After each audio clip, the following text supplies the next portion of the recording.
Öz donunu değişir, deyirlər koca dünya. Dünya hemen dünyadır, insan o insan değil.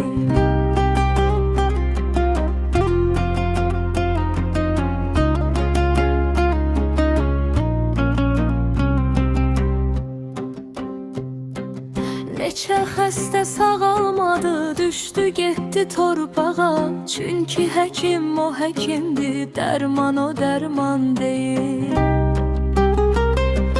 Dünyanın tamı şirindir, hamı baxır tamına. Qoy insanlar unutmasın, haqqı salsın yadına. Neçə qurban kəssələr də İsmail'in adına. Niyət həmən niyyətdir, qurban o qurban deyil. Dünya həmən dünyadır, insan o insan deyil. Dünya həmən dünyadır, insan o insan deyil.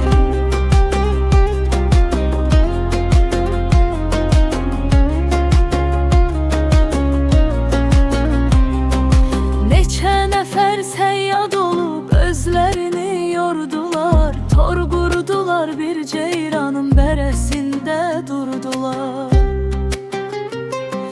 Çox böyük zəhmət ilə o ceyranı vurdular. Tüfəng həmən tüfəngdir, ceyran o ceyran deyil.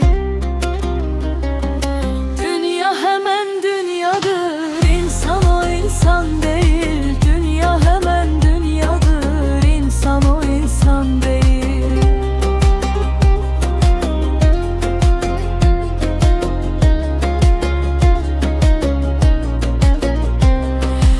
İnsan dərddən qurtarmır bu dünya qalmaqaldan. Neçə kərvan gəlib keçib bu uzun yoldan.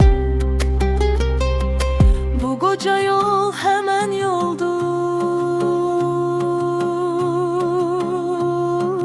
kərvan o kərvan deyil.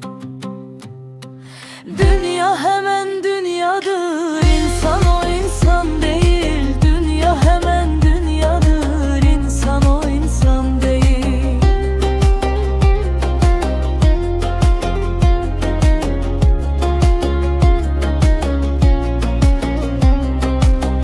Mən şair dəryəyəm, çox olub sirdaşlarım. Süfrəm dolu olanda dostlarım, yoldaşlarım.